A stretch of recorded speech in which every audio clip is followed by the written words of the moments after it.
298, 299, 300. Welcome to the Fourth Line Podcast, part of Full Press Radio. This is October the 19th, 2020. With you today is myself, Carl, and Stevie Nick. Happy 300th episode, Carl. You know what? I'm gonna edit down that intro, Nick. I'm not. You nailed it, but I'm not sure our listeners want to listen to you count all the way from 1 to 300. Why not? That's what every podcast on its 300th episode does. Is that? You know what? I missed that memo. I missed that. I can't believe you sat through it. Look, that's the teacher in me. I've got patience.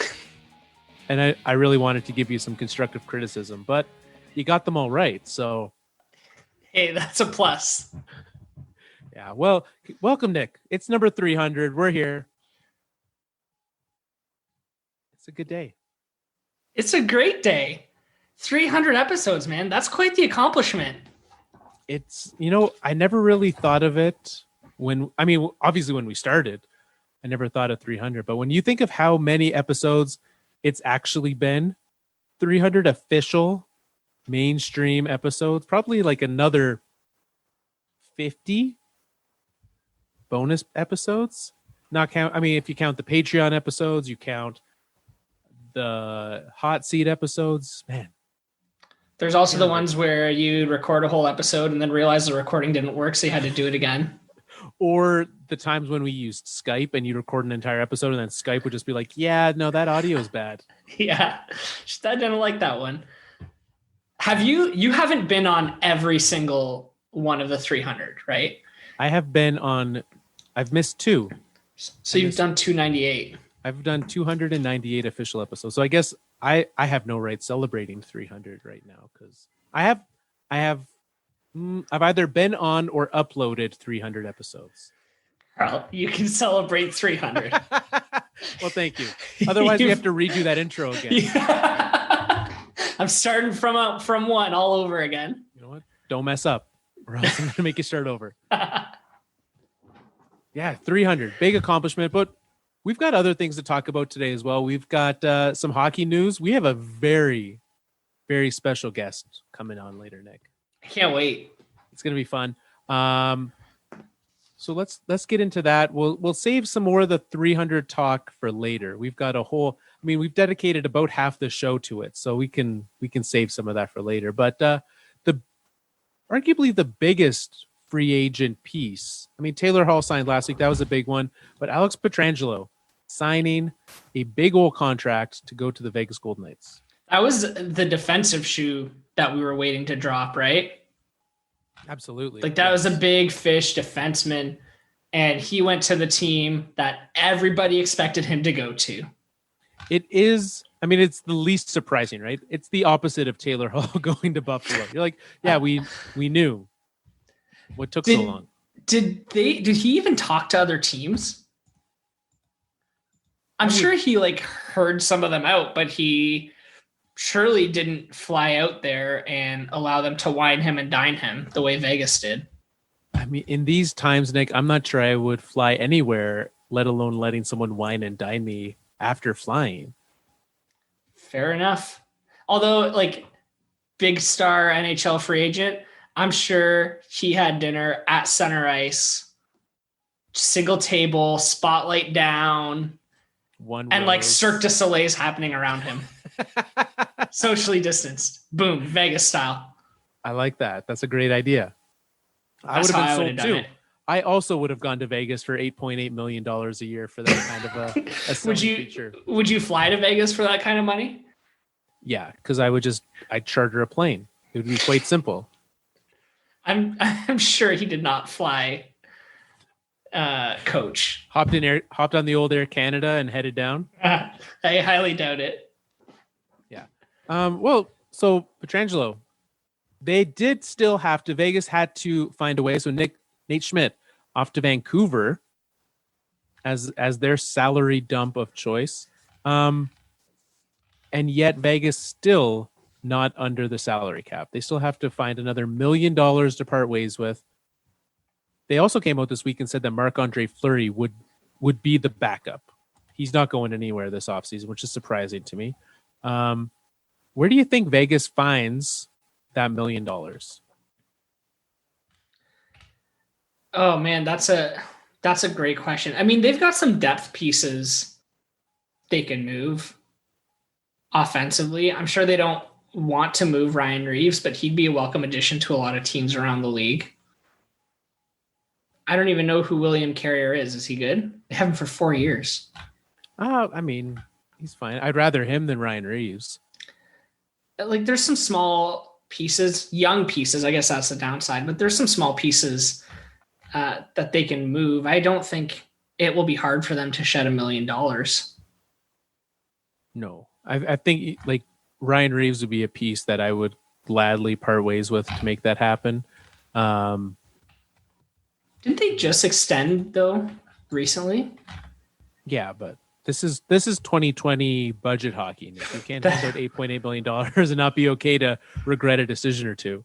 That is true, and we already saw Nate Schmidt was a victim to that. Although, like, that's an upgrade I'm happy to make.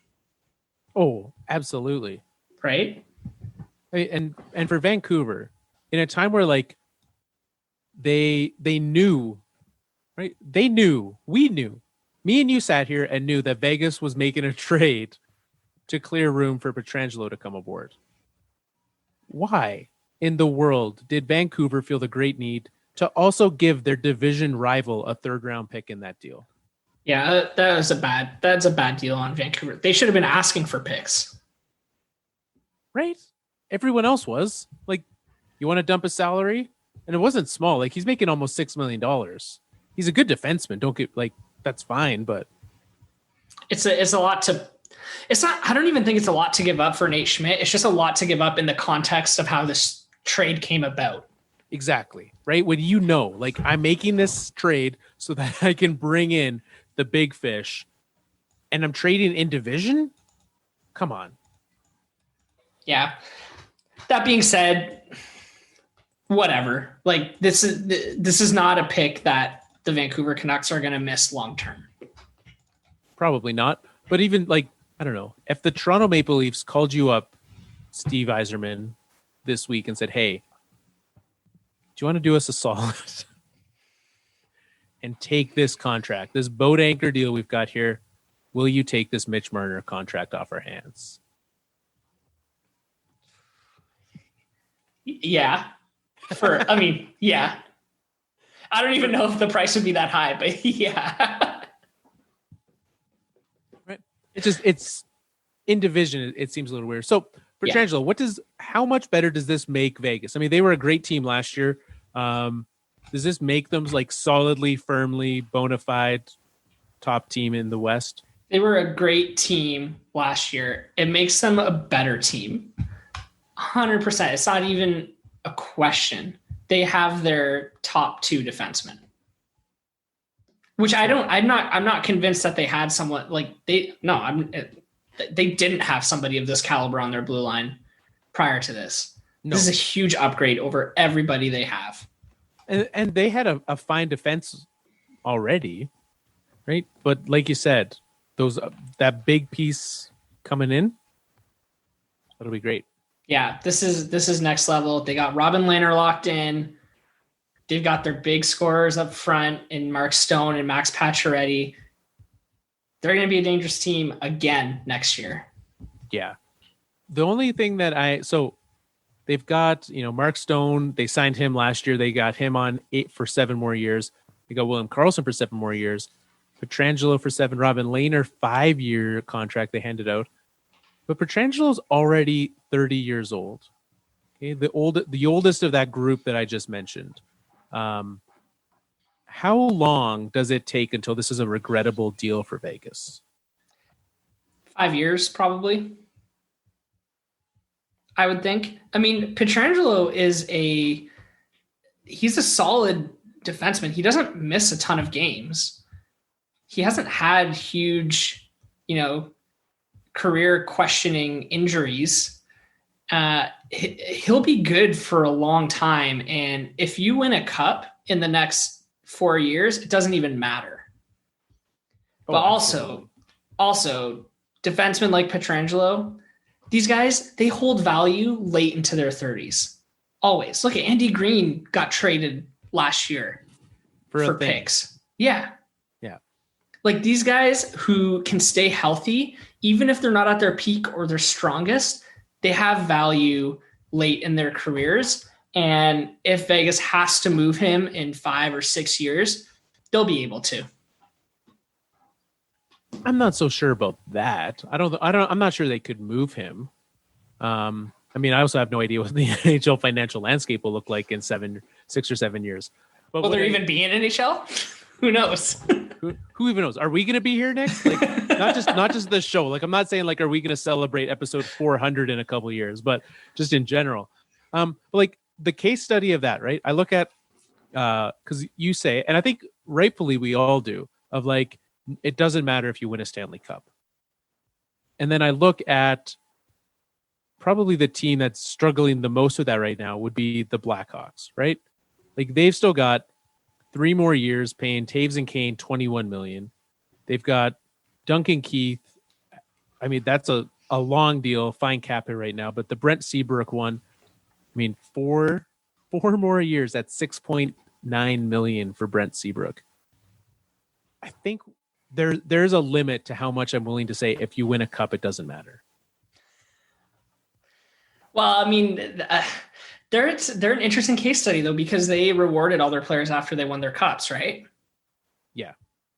So that they probably rewarded them a little too heavily than they should have, or then they, it makes sense if it happens while you're winning or before you're winning.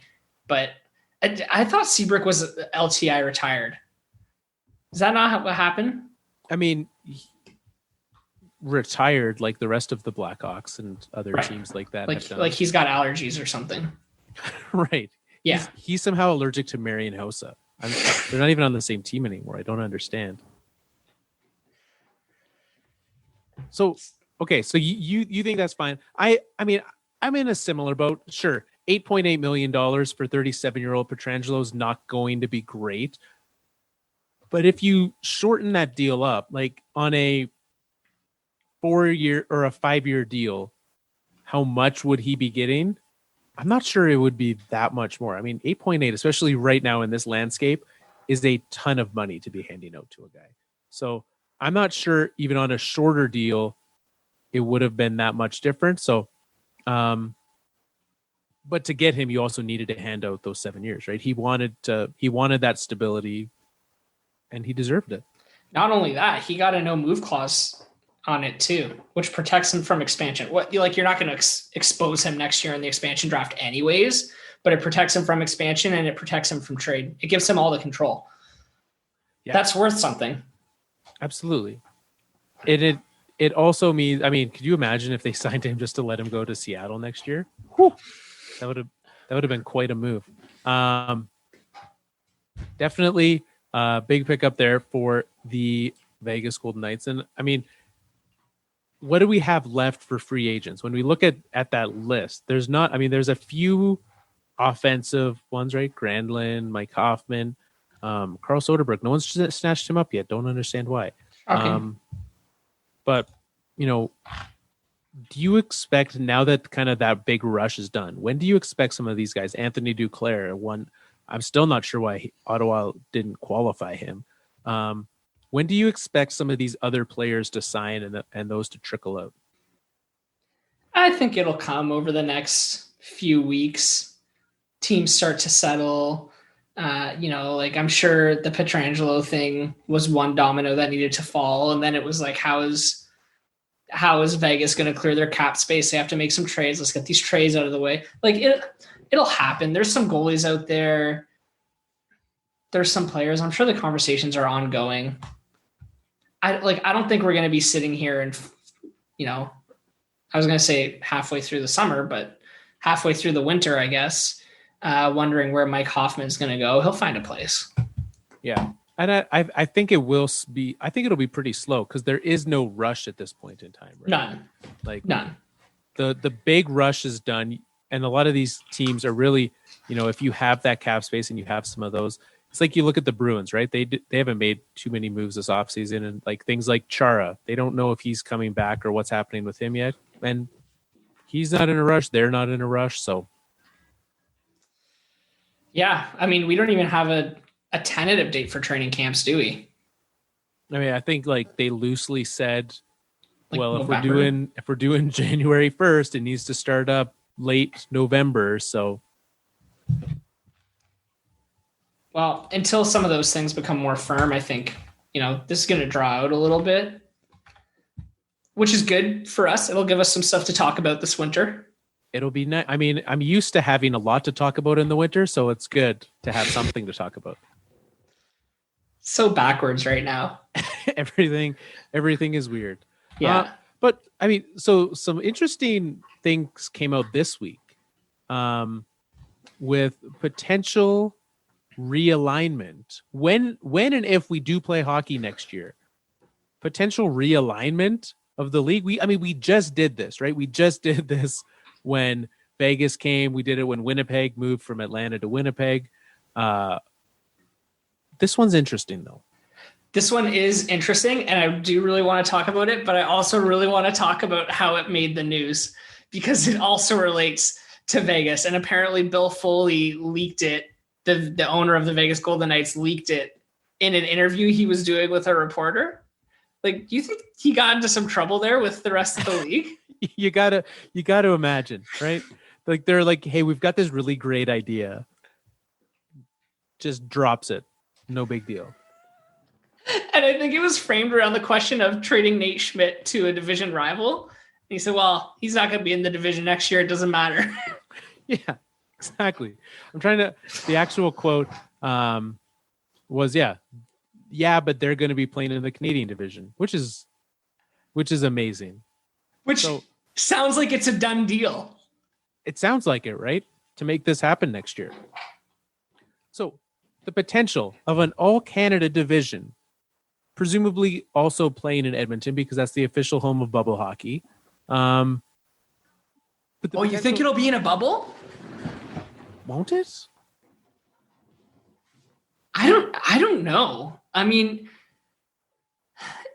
they want to avoid crossing the border all the time. So to me, it made sense to create a Canadian division, but we're allowed to travel within our country. If you come from the US, you quarantine for 14 days and then you're allowed to fly within the country. Yes. But I don't see why. I mean, it might not be as strict of a bubble as it was last time, but I don't see any reason why you would. No, I think it still needs to be as strict of a bubble as last time because we saw it work, right? The NHL was the only league that from when they started up and started having like competition, they were the only one that didn't have cases. And they need to keep that going, right? Like the NFL right now is a disaster of scheduling. And baseball, the Cardinals played more than a game a day in the final month of the season. So you need to do that. So I do think it's still bubbled because it keeps the players safe. It keeps them, smart. And if there's not going to be fans, which in Canada does not, I mean, American cities have different rules. There's not a single place in Canada that's had fans at anything. No. So from that side, there's not going to be fans in Canada. And I don't see that changing by January. No. So no way. I think Canada, you might as well, right? You're not traveling. You're not getting a home fan. You're not getting a home arena. Just do it in one place. Cuts down on travel costs. You limit. I'm sure it's cheaper to do a bubble hotel with 8 teams than having to keep switching them, flying everywhere.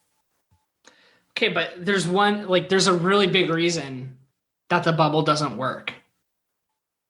The players hate it. Okay. They do. Like it was awful for them. Yeah. Like to get them to commit to even an equal amount of time that they just spent, which the 2 teams that made it to the end went 12 weeks, 16 weeks. Yeah. A long way. Like that's going to take a lot, I think, for the players to sign up for that. Now, to me, when I heard Canadian division, I thought, it's because they can travel within the division much easier. Okay. And That does make sense. So then you're doing that. Now, do you expect, because this was just a leak and it wasn't official information, do you expect that they'll have it where they're just playing, like the entire season is just against Canadian teams, Canada on Canada violence? I don't know. This is what I wonder. I kind of wonder if they kind of split up the season this year and they schedule it in like, they break it into quarters and schedule it by quarter just to see how things develop. I wouldn't want to watch a whole season where the divisions only play within their division. No, I wouddn't either. And that's what I'd heard, was that they would do 4 bubbles and you would spend time in the bubble. So if we're looking at a 48 game schedule, which was what the NHL did post lockout, and that seems like a reasonable number, split it up into 4 12-game chunks, and you rotate bubbles. So you spend, a quarter of a season in each bubble, and you get some time in between, right? A bye, whatever, however it works out, you get some time. So you're not locked in there. Doing it 12 games at a time means that you're only there for 3 weeks, at most 4, probably 4 weeks. So you're there for a month, you're off to a new city for a month, a new city, you got a bit of a break in between. To me, that seems, if they're going the bubble route, that seems like the most likely scenario. And that's a really good way of doing it, I think. Hopefully they can find a way that brings balance for the players, where if they're spending 4 weeks in the bubble, they can then get a couple weeks at home with their families. That seems like the best way to do it. I honestly, like, if they want to get through this whole season with 0 positive COVID cases and 0 scheduling issues, they have to do the bubble. It works. It's proven it works. Yeah. I don't think it's going to be as easy of a sell this time, though. I get that, right? Logistically, it makes a ton of sense. But the reason the NFL is not doing it is because the players pushed back. And they said, no, we don't want it. Baseball players pushed back and said, we don't want it. So, yeah. And I think you are right in that I'm not sure that they for sure can't do all 48 games plus playoffs in a bubble. That's a lot. And that's not going to work. And I do think that they do need to leave themselves some flexibility, because to have it where all of a sudden you are, maybe we are allowed fans in certain places. I mean, we see it at NFL games where you've got a 10th or an 8th of the seating is filled, which in a hockey arena is not a ton, but it's enough, right? You're there anyways. It's something. And like, how do playoffs work in this situation with the Canadian division? I guess it means like 3 Canadian teams are guaranteed a playoff spot, right? I mean, that's what the NHL wants, right? That's what Rogers wants. They're like, hey, how can we rig it so we guarantee Canadian teams get in? Let's do that. Well, they're just wiping their mouths with their $100 bills right now. Exactly. I'm excited. I'm super interested to see how this turns out and what they end up doing. You have an interesting list pulled up right now for us, Nick. This is, it's our 300th episode, so we wanted to take a look at some of our favorite players. And so that, since I did edit it, Nick, can you remind us how many players in the NHL have scored 300 goals? All time, 206 players have scored 300 or more goals. All right. Grab some popcorn, friends. Nick is going to read us all 206 names. Happy 300th. We'll see you later. 206, Jamie Benn. 205, Ulf Dolan. 204, Brian. How long should I? You think they've turned it off yet? So let's look. So does Jamie Benn have exactly 300 goals? He has exactly 300 goals, which does this mean that he was the last player to score their 300th goal? I would think so. I think so. Yeah. Wow. He's the only active player on this part of the list that I'm looking at. In the closely past 300. Well, good. Guess what, Jamie Benn? We're going to go over 300 before you are. So Poor guy. Sure you did great in the playoffs, but look at us. Poor guy. Carl, he just lost the cup, man. Go easy on him. No. Any other? How many are at exactly 300? Just him. He's the only one in the NHL. Yeah. So coming up, does Dustin Brown still play in the NHL? Yes. I don't. That's a great question. How many does he have? 299. Ooh, you got to think he's clamoring for 300. Brad Richards, 298. He's not going to get that one. No. Who else is active here? Brad Marchand has 290. Yeah. Justin Brown, 17 goals this year. He's for sure getting 300. 17 goals? Yeah. Good for him. I didn't even know he was still playing. Yeah. He's actually, his entire career, he has never scored less than 10 goals, which, I mean, that's a low bar, but that's how you get to 300. Yeah, I mean, he's an okay. He's what do all the sports media guys say now? Oh, he's a player. He's the player. He's a player. I would say, I mean, look, we have 10 good episodes a season. So he can have 10 goals. That seems like a good bar. At least.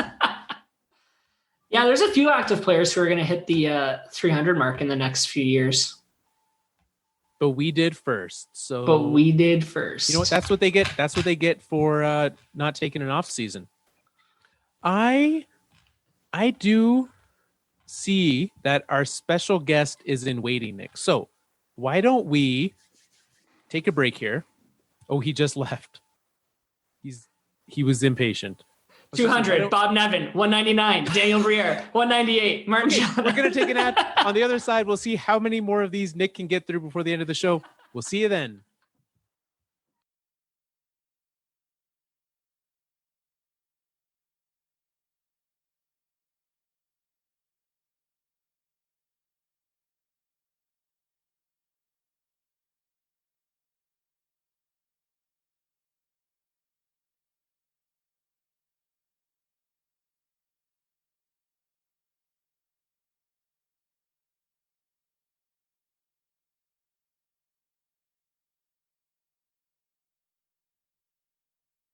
Four, Brett Hull. 3, Jaromir Jagr. 2, Gordie Howe. 1, Wayne Gretzky. It's tough to get all that in on the break. Well, it's a good thing. It's a good thing we ran those ads for you, Nick. And much like the beginning of the show, I edited some of them out. So, well, thanks for that nice half hour. But Nick, we promised. We told you he was in waiting. But we didn't say who. We did not say who. We are very excited to have with us today the always wonderful Joel. Joel, welcome back to the show. Hello. Thanks for having me, guys. Congrats on the 300 episodes. This is the very first time that a co-host has returned to the show. So it's a former co-host has returned to the show. So you've got milestones. Definitely lots of stones or something. How you been? I've been good. You know, just like COVID with 2 kids under 5 is just such a treat. So it's one of the best things. I know Nick's got a little one at home, so I'm sure is just loving not being able to leave the house very much. It's fantastic. It's a ton of fun, man. Yeah, it's great not being able to escape. I mean, get out. So did you get to watch any bubble hockey? I did not get to watch much. I've been working a ton. Like, I work more now than I did before, and I've also decided at the same time to start my master's. So not a lot of free time these days. Sounds like a full schedule. Oh, it's tons of fun. Although I did get to see how my leaves were terrible. So that's mainly the biggest reason. Let's be honest, is that I don't know, like, did they even show up at the bubble? I don't even know. Somebody showed up in a blue sweater. They had one great week, and that was about it. So what is your kind of whole thoughts been on the whole COVID bubble sports thing? Where are you at with it? I mean, it's obvious. It's nice to have it back, but does it feel weird? Does it have the same joy that sports once brought us? For me, it's basically the same. I don't really go to live sporting events, so like watching it on TV is not all that different. So the like bubble versus the non-bubble is quite the mix of emotions every Sunday to figure out if NFL is actually going to play games or not is quite something. Like this is like, are we going to have games? Are we not? Like that's the weird thing where like with the NHL and like the NBA, like there was like it felt like as soon as they were in the bubble, there was no question. It's just like they were going to happen. Right now, it's just like you have no any given Sunday could be over. I had that same thought. I mean, like you said, every Sunday you think of that with the NFL. The last Saturday they were like, "Here's 9 players who tested positive." And you're like, "We're not playing tomorrow," and turns out we did. But like I watched those guys celebrate winning the ALCS and NLCS, and I was like, you're telling me that they're just going to like celebrate and just go back to their hotel rooms and have a very normal, like appropriate, like COVID friendly celebration? I'm like, we might not get a World Series. When I was watching that, it was kind of the thought that crossed my mind. Especially one with fans. Or have they ditched that idea now? No, they've had fans through the championship series. So like there's been fans. So like there's been fans for 14 games now, I think. Or no, San Diego didn't, but Texas did, right? Is that? Yeah, I think that's what it was. So. And most of the like all the families have been there, and so things like that. Like they tailor who the fans are, but definitely letting a little more in. Have you guys been following? Like I know Carl's been a little bit, but Nick, have you been following the Tennessee Titans at all? Like with their COVID situation? Not really. I've heard that they've had some issues with it, though. I don't think I've ever seen a pro sports team going from like kind of like a team that everyone kind of like generally likes or like they're kind of indifferent to just like straight up hating with how they've like flaunted. They've used like, hey, we got COVID. Everyone thinks that we're terrible at like handling this and we're gonna like shove it in your face about it. And it's like I've never seen like a collective fan base for sports. It's like so like it's like maybe the Bruins, like that's probably the other, but like that's taken years to get to that point where people that just hate the Bruins. Like it's been like 2 weeks and everyone just hates Tennessee. It is right. I think like we've seen it turn on players that fast from something they've done, but an entire team, I'm not sure I've seen it go that quickly. It's pretty impressive. That's quite the attitude to take with COVID. Oh yeah, it's super irresponsible. Like, and that's the thing. Like, no one else is being like, yeah, what you guys are doing is great. Like, literally everybody is like, this is terrible. You guys are the worst. Yeah, it's not great. So let's think back before COVID. I mean, we've done 300 episodes of this. Joel, you were on for, do you want to take a guess at how many? Oh, how many years was I on? I was on I'd like 100, 150. That'd be my guess. I was going to say 150. The good news is, Nick, you've got the list there. Do you just want to read off the episode titles of all 150 episodes Joel was on real quick? 150. No. But I can tell you who number 150 of all time is in goals scored. Of course you can. It's Greg Adams, 355. And he's tied with Mike Foligno, Kevin Dineen, and Jeff Sanderson. Oh, nice. We know that you've got some Foligno bias, so. I love me Nick Foligno. I read an article about him today, got me all pumped up. Who's rating off-season Nick? Tell me, what was in that article? Nothing. It's the off season. It was basically like, here's why he might sign an extension with Columbus. Here's why he might not. That's it. That's all it was. And then I was like, I paid for this service. Hey, that's what happens when the Athletic lets their best Columbus writer go. That's true. So lots of episodes. What is let's kind of just go around the room here. What are some of our favorite moments on the show? Can I start? Because I think I'm going to say the one that I think the show is best known for. And it was when you were both here, was the NHL Royal Rumble. And all of these years later, everyone's dying to know. What are your thoughts on it, and how do you feel about the fallout to this day? Are you sure everyone's dying to know? I felt like we were pretty open about how we felt about that. Yeah, I'm not sure there's a lot of question marks. I'm not sure we've ever said, so we got fired from the website we were on at the time. Fired is a very loose term. They weren't paying us. So right. It's not. They're like, they just cut you off. Yeah, they're like, we just don't want you anymore.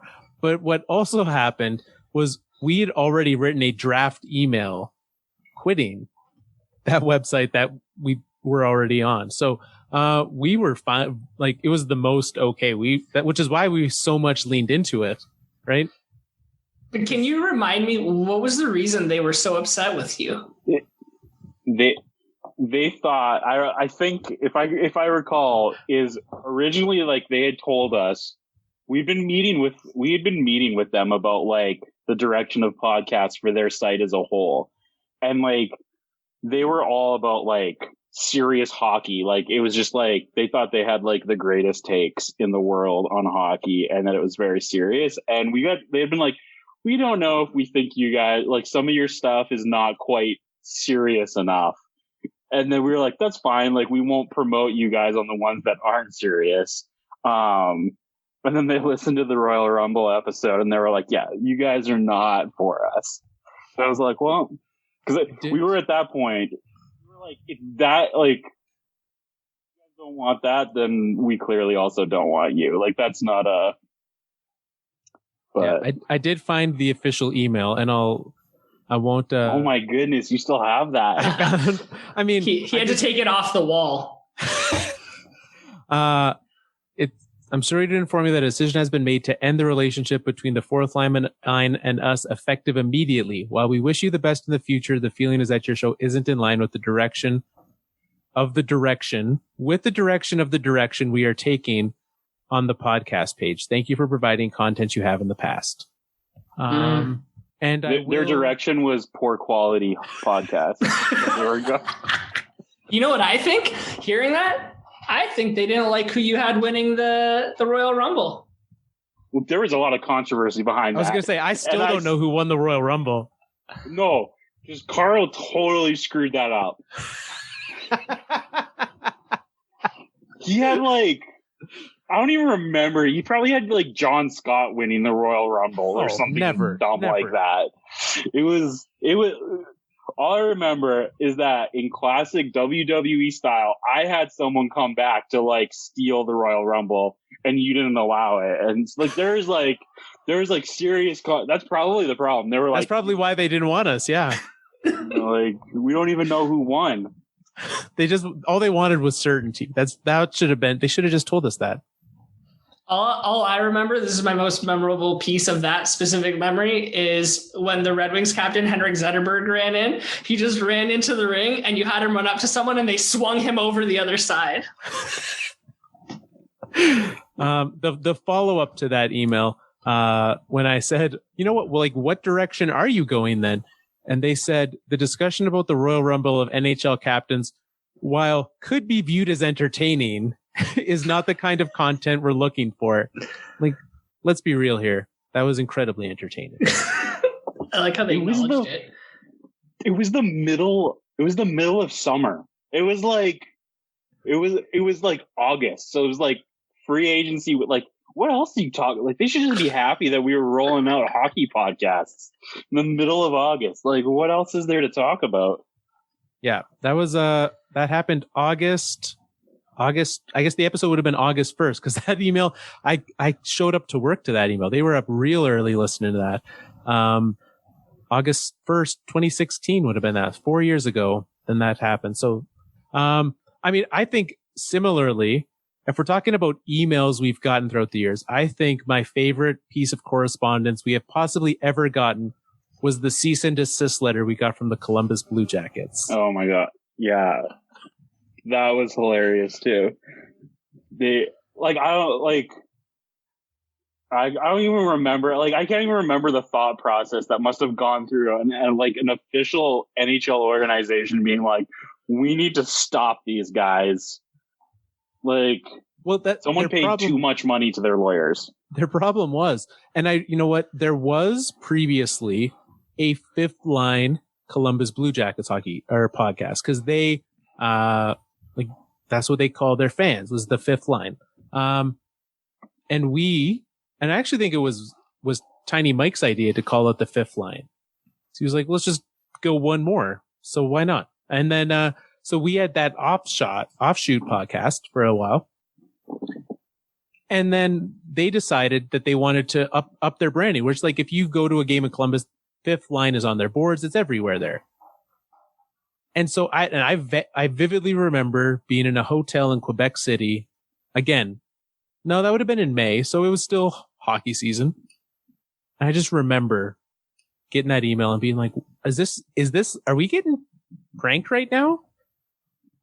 I mean, it's not hockey season for Columbus in May, let's be honest. I guess that's why they had so much time. Oh, that's your Leafs this year. Hey, be nice. So nice. I understand why they had to do that, but it's hilarious. Because a letter like that it's not something like the social media intern writes. Like, they had to go to a lawyer to get that. It was like, on behalf of my client, the Columbus Blue Jackets. Well, they paid somebody to send us a letter. They paid someone to tell us to stop.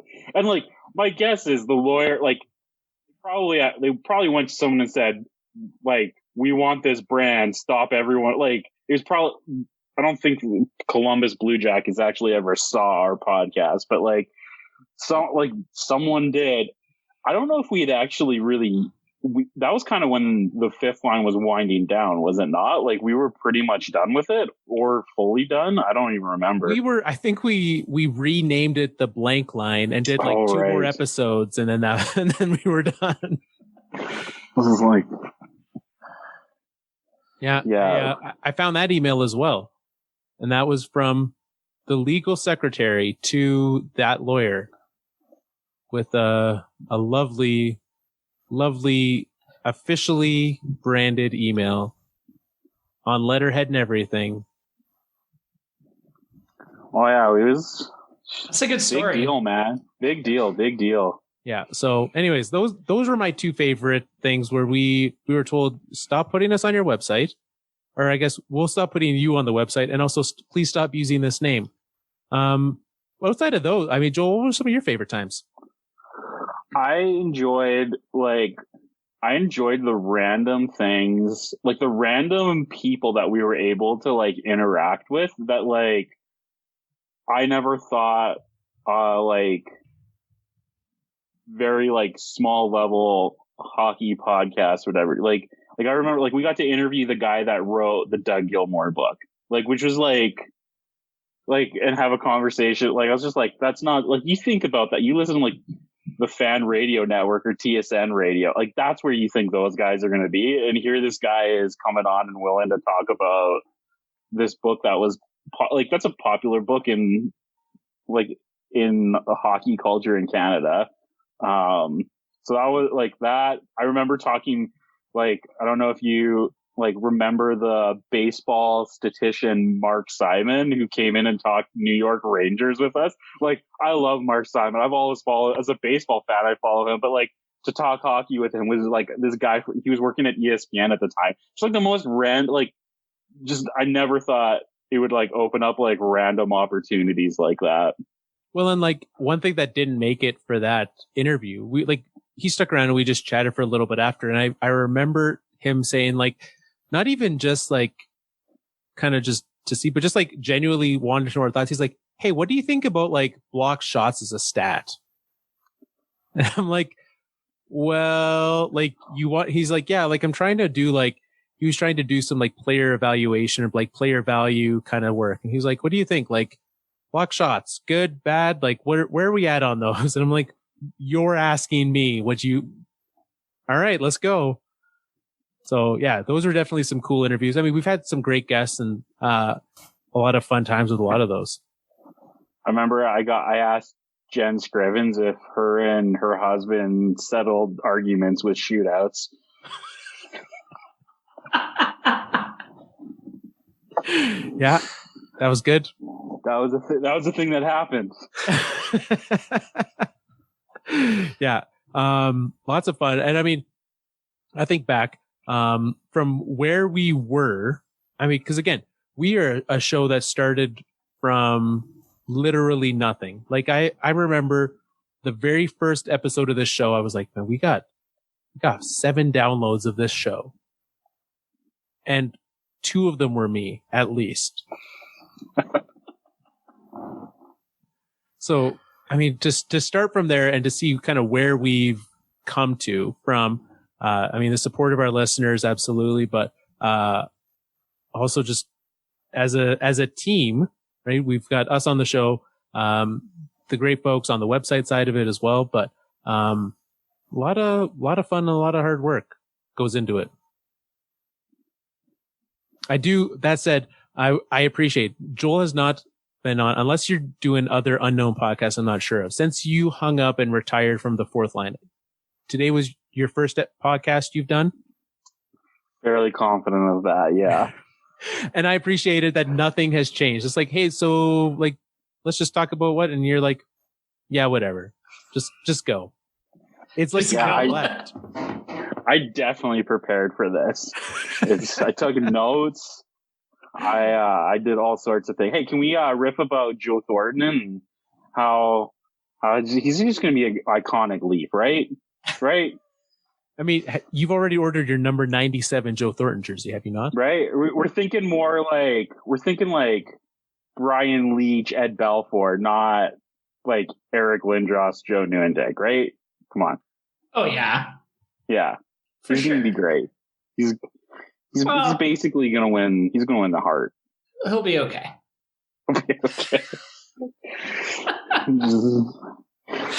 He'll be okay. He's beardless right now, so he'll fit right in. You're allowed to have facial hair on the Leafs again now. I know, but they can't. They're children. They're not any. They're really tiny mustache. They're going to be like a year older. Like, it's so much growth is going to happen. Just, now in my house, mustaches are okay. Now, my wife's like, oh yeah, mustache. Well, there's nothing wrong with mustaches. It's fine. Because of Austin? Or just because COVID's done a number on it? Because of Austin. Defeated. Can we call what Austin has as a mustache? Like, are we willing to say that? Well, that's the thing. Like, whatever Nick does is going to be better. Well, not according to her, because I do that thing where every time I shave, I leave the mustache just to see what it'll look like. Because why wouldn't I? Is that your next list, Nick? Is like, I think you should attractiveness of Leaf players. Like, which one draws your heart closer? 10. 10. William Nylander. 9. 10? Yeah, come on. No, he was high on the list. Oh, sorry, I was rating. I wasn't ranking. Okay, rating. Got you. Yeah, I was like, Nylander's like, he's number 1. He's right there. Yeah. Have you seen his eyes? I have. I've gotten lost in them. Yeah. Well, it's a good thing we're not on a certain website that wouldn't be a fan of content such as this list of attractiveness of hockey players. But hey, you know what? That's what I like about us. We find our homes. By the way, Joel, don't ever post Zoom links to the public. Terrible idea. Oh, I heard that story. I am not surprised that happened. That just kills me. It killed me when I heard about that. Here's the thing. We used Zoom before it was cool. And back then you could just post a Zoom link and no one would show up. You just tweet it out and say, hey, everyone, come hang out with us for an hour. Not anymore. So, Carl, you've asked us moments. You mentioned what's like an episode or a segment or something like that like sticks out to you over the last. I mean, so I think I'm gonna try to do it based on like eras. I think for the first era of like me, Gary, and Dave doing the show, when we found out that James Duthie had blocked Gary on Twitter for an unknown reason, and then we called James Duthie out for it on Twitter, and he claimed he'd never blocked anyone ever. And then subsequently unblocked Gary. That was a fun one to get started on, to hear the story of why he got blocked, which, I mean, he wasn't exceptionally rude, but I mean, he didn't not deserve to be blocked for it. I mean, I think whenever you tell someone that they're dumb, they have a right to block you. So that was a fun moment to kind of like start with something like that. For ours, I like Royal Rumble will always stand out to me as my favorite kind of segment and shtick, but just like kind of all the things, what Joel's whateverness when starting the show was always amazingly balanced by the like great ideas he would come up with the other 6 days of the week when we weren't recording the show. He'd be like, let's just do something like this and come up with it, or just on the spot. Like I remember, Nick, when one of your first shows here and Joel just pulled a game out of nowhere and you assumed it was planned and scripted. It wasn't, but Joel was just, you were so good at doing that. And then, I mean, I love what Nick brings is just like some of the way that he looks at analysis of it, but also, the way that you love lists and songs is really, I appreciate that I think you've been working on coming up with a way of, singing the entire 206 hockey players. Have you not? 200 Mike Foley, no. 148 Kevin Dent. You know what's funny? I was actually going to start the show by singing like happy birthday, and then I realized that this is not a birthday.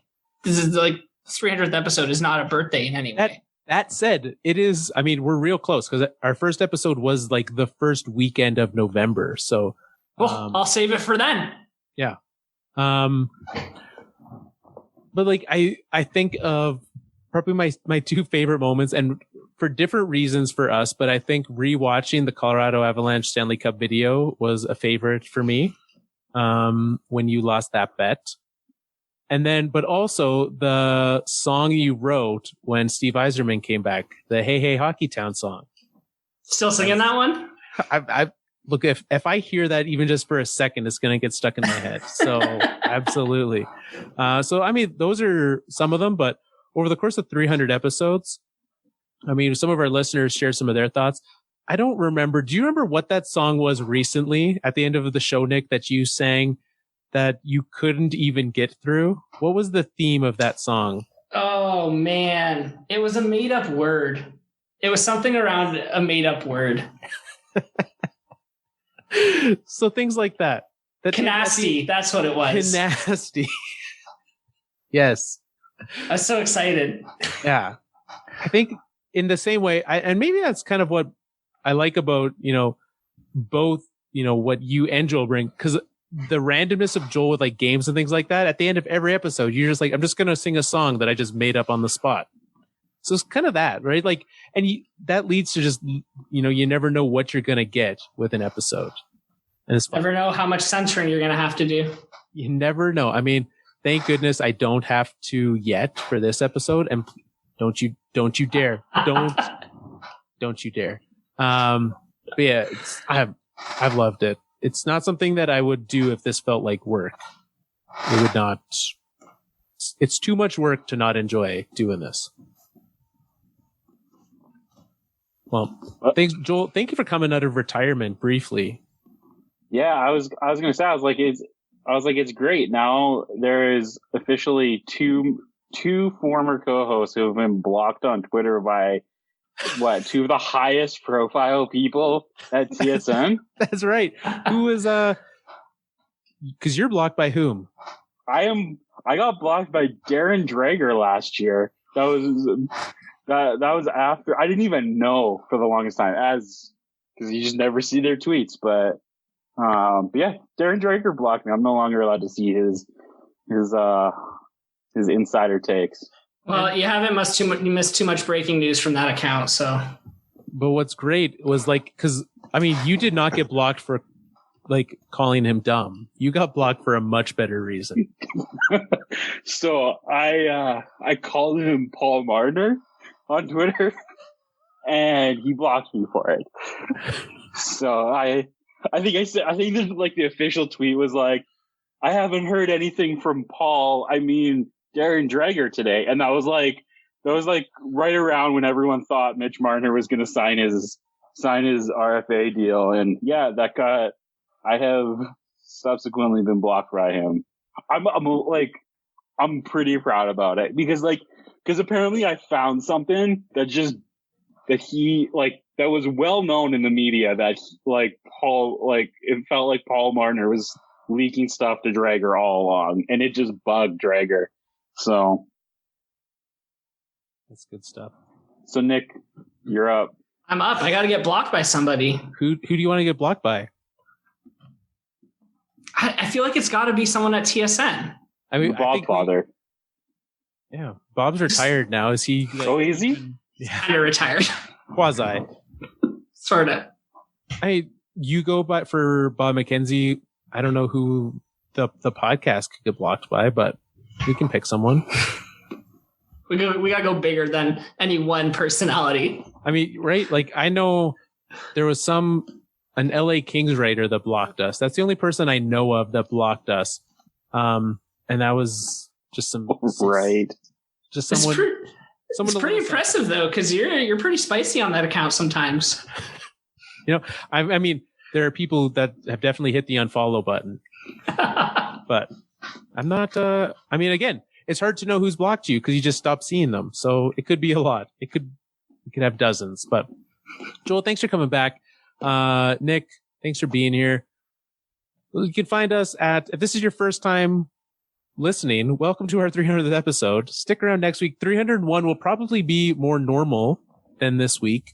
We'll talk more about hockey and less remembering things, but head on back through the catalog. They're all there wherever you're listening. If you're on Spotify, iTunes, wherever, tune in, head over there, check them out. Especially in this hockey off season, maybe go find the Royal Rumble. Just search that through there.